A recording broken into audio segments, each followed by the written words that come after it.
Hello, and welcome to Avery Solomon's Gothenburg Historical Podcast. I am your host, Mark Peyton. Gothenburg is the Pony Express capital of Nebraska. So today, we're going to talk about the history of the Pony Express. To start at the beginning, we need to go back to 1848 and the California Gold Rush.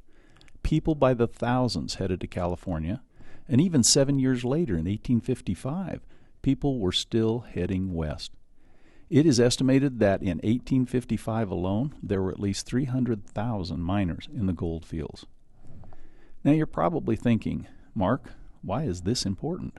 Well, less than 2 years after finding gold, California became a state.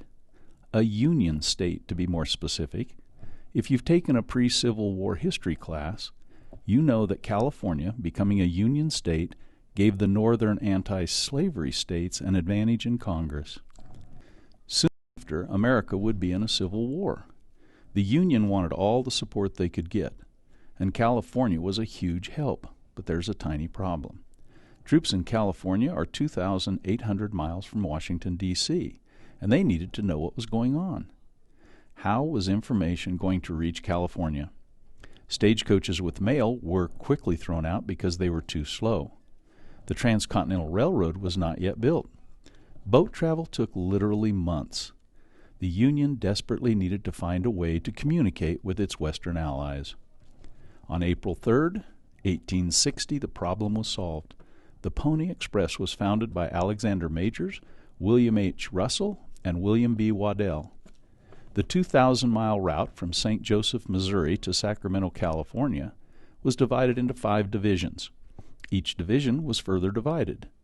Majors, Russell, and Waddell built approximately 200 stations spaced 10 miles apart.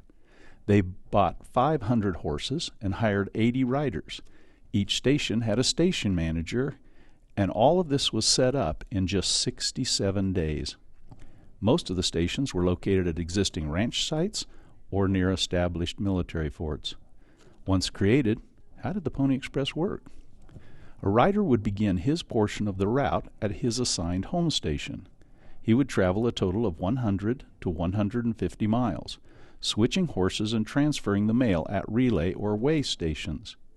He would end up at the home station of the next awaiting rider, who would then take the mail the next 100 miles, and so forth until the mail reached its destination. You can think of it as a giant mail relay. Riders for the Pony Express would encounter harsh weather conditions ranging from excessive temperatures to freezing cold. They had to deal with the fearsome Native Americans, bandits, and the job of riding that far without a rest was grueling work. The original flyers offering employment specifically stated that the Pony Express was looking for tough orphans.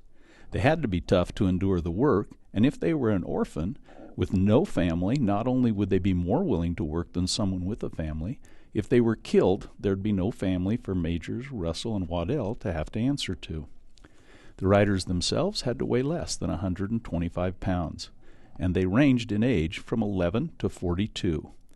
The youngest rider, Bronco Charlie Miller, was only 11. Miller lived to be 105. He met Teddy Roosevelt, and he performed in Buffalo Bill Cody's Wild West show. After 1 year, the Pony Express was disbanded. They were struggling to make money, and then the completion of telegraph lines all across the country made the Express obsolete. A letter carried by the Pony Express took 10 days to make the trip from St. Joseph to Sacramento. It took only minutes for a telegram to travel the same distance. Though only in existence for a year, the Express spawned a number of tales and sagas. One such saga is the ride of Jim Moore. Moore was at the Midway Station, located south of present-day Gothenburg.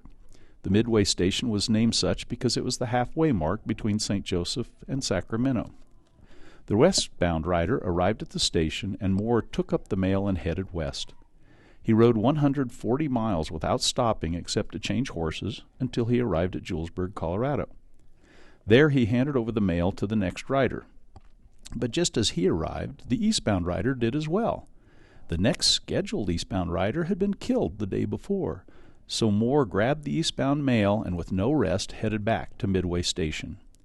He arrived south of present-day Gothenburg after 14 hours and 46 minutes of continuous riding, covering 280 miles. Not only that, but the westbound mail that Moore took from the Midway Station to Julesburg covered the distance from St. Joseph to Sacramento in record time, thanks in part to the efforts of Moore.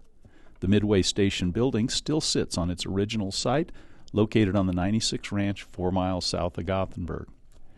The eastbound rider that was killed, resulting in Moore's ride, was one of 8 riders to lose their life in that 1 year.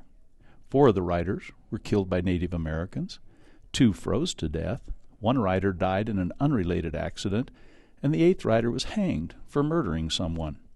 As I said, the Pony Express only existed for a year, but it has captured our imagination from the onset. Numerous movies about the Pony Express, the first, a silent film in 1925, have been made, as well as television shows. Regardless of the drama written into those shows, it's doubtful that any depiction of the Pony Express can really capture the actual drama of a young boy alone on horseback at night, riding at breakneck speed in order to deliver the mail.